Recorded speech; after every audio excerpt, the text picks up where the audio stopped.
This episode is dedicated from Eric Crabtree to Lawanda Anderson. You will always be my chipmunk and I love you always. You taught me that it's okay to seek help and know my value as a person. I spent so much time hunting for reasons to exist, and with help I learned that the reason lives inside me all along. This world shines brighter because you exist in it. I love you always.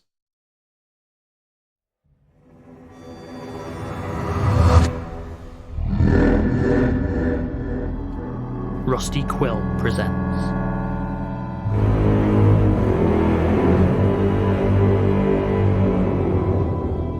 The Magnus Protocol.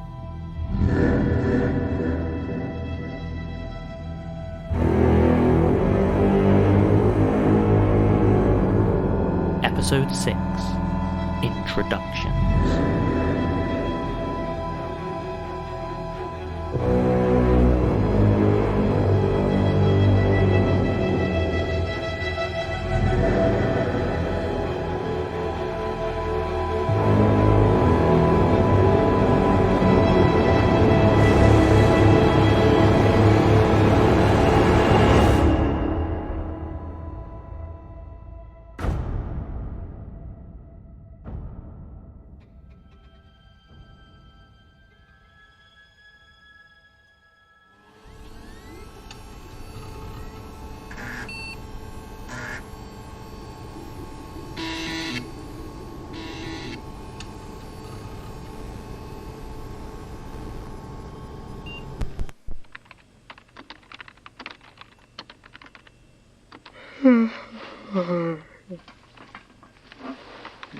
Da da da da da da da da da da da. Not helping, Alice. I'm sorry. I'm meant to be helping now. I'm going to go get another coffee.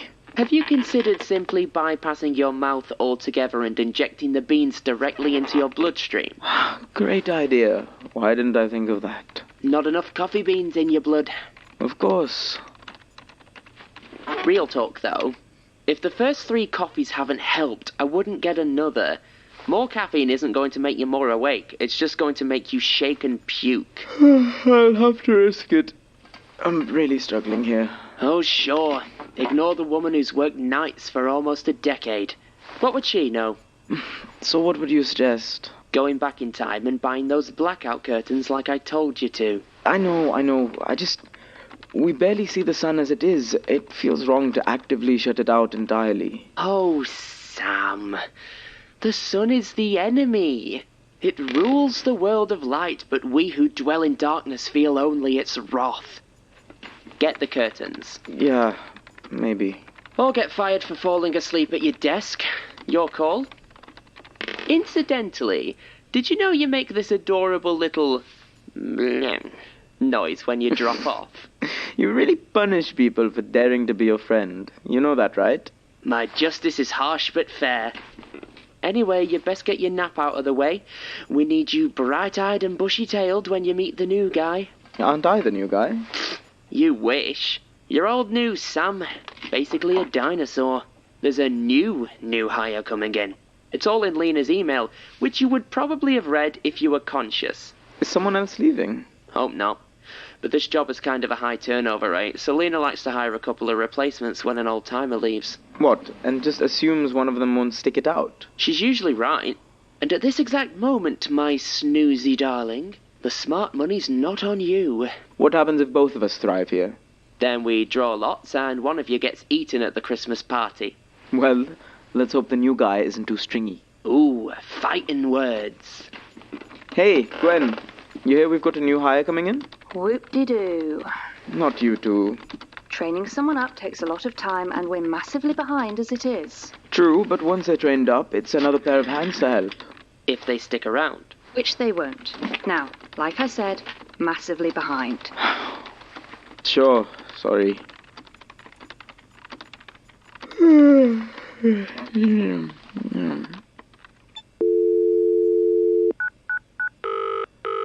Emergency, which service? What a fantastically good question. Police, ambulance or fire?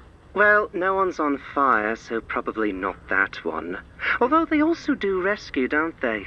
And this poor fellow really would benefit from a bit of rescuing right now. Sir, describe the situation and I can transfer you as appropriate. Hang on, I'll ask him. What do we think? Police or ambulance? Sir? Sir, are you in danger? You'll have to forgive him. He's full of needles at the moment, you see. Sir, can I please have your location? Oh, I thought you got it automatically. Not on mobile, so... Wonderful! I have longer than I thought. In that case, we'll have a little natter at our end and call you back once we've come to a decision about which service. Sir, don't hang up.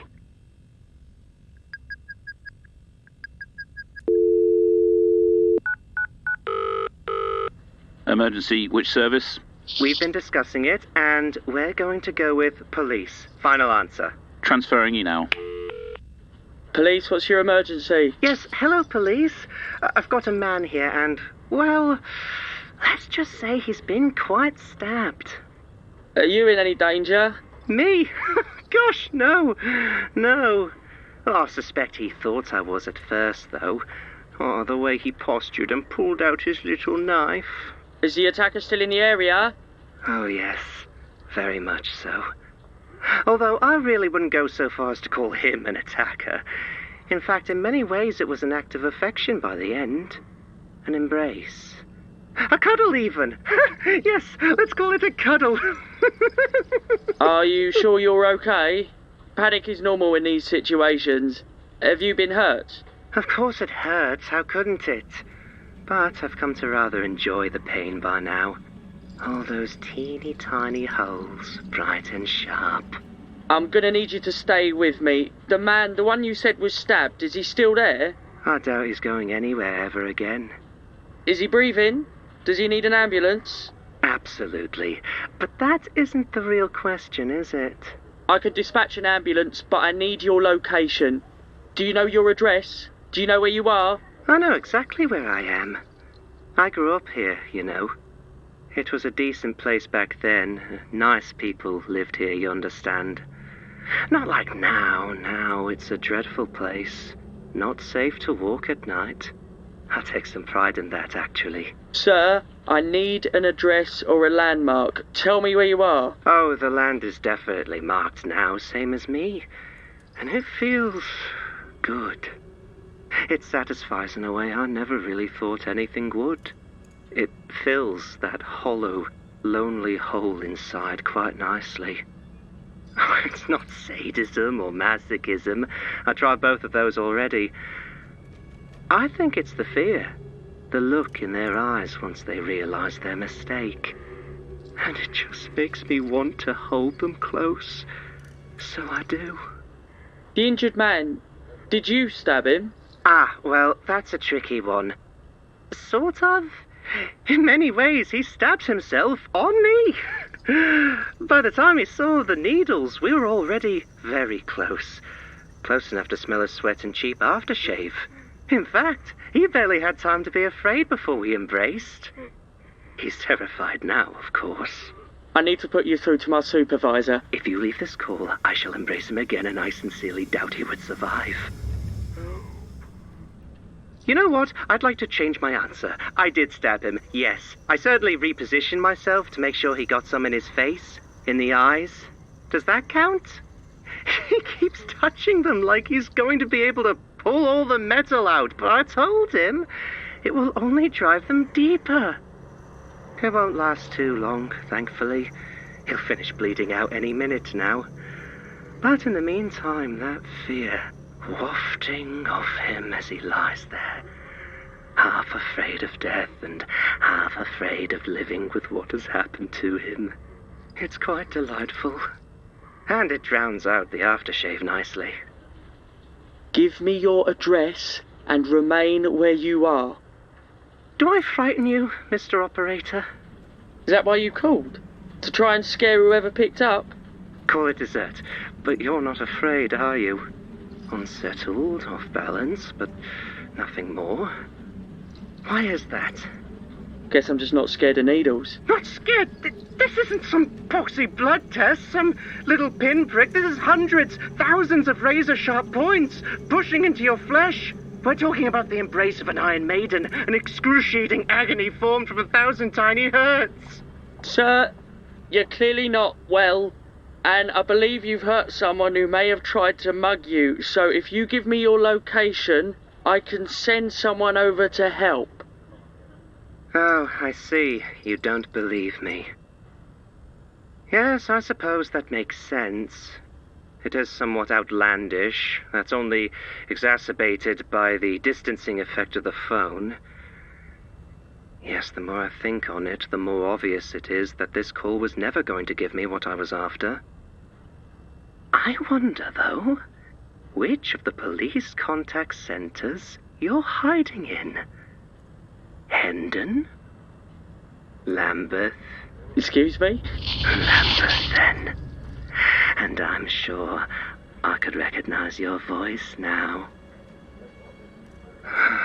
There it is. There's the fear.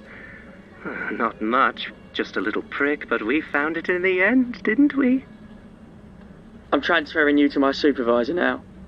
Then I'll be going. I've no interest in speaking to them. And besides, we agreed that if you left the call, my friend here would have a last little cuddle before I go. I do hope we speak again soon, Mr. Operator. See if we can't find some other frightful little pinpricks we can explore together.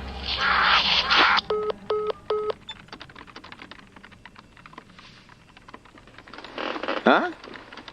Is that it? Is what it? The case. It just kind of ends. What sort was it? Didn't you hear it? I barely hear my own. You tune them out after a while. It was a pair of emergency service calls. Oh yeah, you're not getting any closure from those. You might be assigned a follow-up coroner's report if something weird happens to the body, but that's pretty rare. Why? Were you enjoying it? I wouldn't exactly go that far. Well, who knows? Maybe you'll get lucky and they'll kill again. What was it? Like a guy made of needles, I think. Needles? Is that scary? I've been working here so long I can't tell anymore. Maybe if you're scared of needles? To be fair, he did sound kind of sensitive about that. Good evening, everyone. Lena! Little Bird told me the new hire was coming in today. Please refrain from referring to me as a little bird, Alice. Big Bird, then. So, where's the fresh meat? She is getting a cup of coffee from the break room. Her name is Celia, and I trust you will all make her feel welcome. I'll certainly try.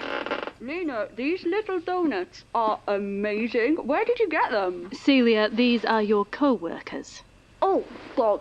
Of course. Sorry. Hello, everyone. That's all right. We're a bit of a letdown after the mini donuts. Lena likes to put them out when someone new joins our little family. Just ensure you eat them on site. Now, I'll leave you all to get acquainted. I have some intake paperwork to finish. Alice, I'll have a word with you about training later tonight. Celia, come by my office once you're done here. We have some last papers to sign. Will do. So, yeah. Never worked somewhere with mini donuts before. I wouldn't get too excited. They're probably still left over from when Sam joined us. Well, I like them just fine. You're Sam, then? Yep. Only just joined myself. Awesome. Actually, can I ask you a question? Your interview. Oh my god, yeah, super weird, right? Thank you. I was sat there like, what? You should both be proud. Lena only tries to talk you out of it if she thinks you're worth talking to in the first place. Yeah? It's been a while since I had an interview, but that was... Yeah, she used to have a real problem with turnover. People would take the job and bail after a couple of weeks. So she changed up her interview style to make sure she only got people who were... suitable. Desperate. And I'm both. The system works. Also, I don't know if I caught your name. Alice. I'm the longest inmate down here, so let me know if you have any questions. Where are the toilets? Do they have any sharper knives? How do I make the nightmares stop? Anything at all. And that chatterbox over in the corner is Gwen. Sorry, Celia, was it? It's lovely to meet you. I hope you have a good time here. Now, if you'll excuse me, I have a lot of work to do. Sure, no worries. I'll be honest, I thought there'd be more people working here given the size of the building. Yeah, no, we're, Streamlined? Streamlined! Sure. Oh, there is an IT guy as well, though you might want to steer clear of him until you've got your bearings a bit. But mostly, it's just us.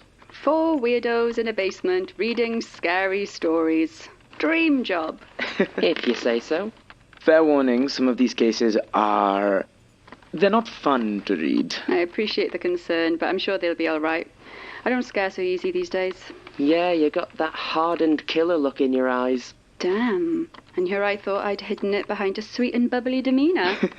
Anyway, I'd better go check in with Lena. Lovely to meet you all. Lovely to meet you too. She seems nice. Yeah. Don't get attached. Wouldn't dream of it.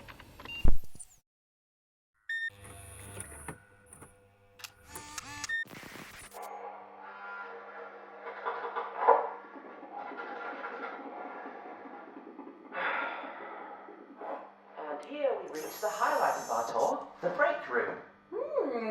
It's quite a sight. While I understand you're awed by its magnificence, I must warn you that flash photography can spook the local wildlife. The local wildlife is just getting another coffee if you want in. Against my warnings? It's fine, I'm fine. I'm still adjusting to the nights, that's all. I can't say I'm looking forward to that aspect of the job either. Has Alice tried to sell you her second-hand curtains yet? Alice had not yet gotten to the advice section of the tour, but it was next on the agenda. You sure I can't get you anything, Celia? Do you maybe... I think there's some ancient hot chocolate hidden behind Alice's secret biscuit stash. I knew it was you, you little thief. Thanks, but I'm alright for now, Sam, honestly. I might take you up on it later. Sure thing. Am I good to head back, Alice? Colin said he'd have my workstation set up by now. Go for it. I'll be over in a bit to take you through your first cases. Perfect. See you, Sam. Wow. What? Wow. What are you going on about now? You have got it bad, son. Oh, for God's sake, Alice. I think there's some old hot chocolate.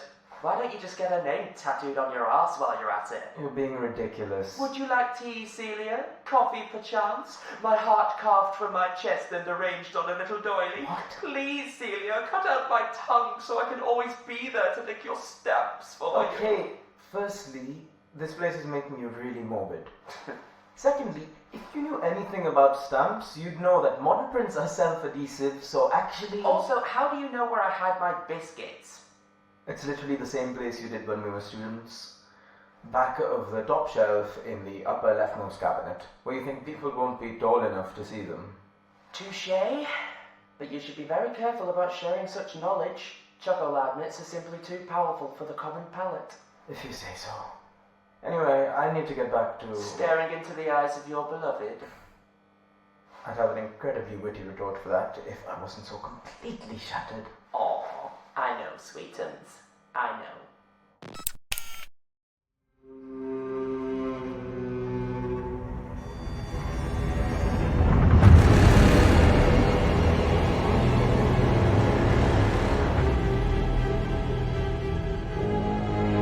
The Magnus Protocol is a podcast distributed by Rusty Quill and licensed under a Creative Commons Attribution Non-Commercial Share-alike 4.0 international license.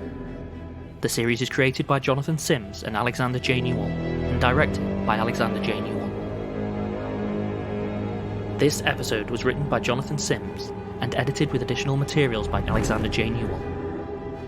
With vocal edits by Lowri and Davies, soundscaping by Tessa Vroom, and mastering by Catherine Rinella, with music by Sam Jones. It featured Billie Hindle as Alice Dyer, Shahan Hamza as Samama Khalid, Anusia Battersby as Gwen Bouchard, Lowri and Davies as Celia Ripley, Sarah Lambie as Lena Kelley. The Magnus Protocol is produced by April Sumner, with executive producers Alexander J. Newell, Danny McDonough, Lynn C., and Samantha F. G. Hamilton, and associate producers Jordan L. Hawke, Taylor Michaels, Nicole Perlman, Cestius de Raven, and Megan Nice.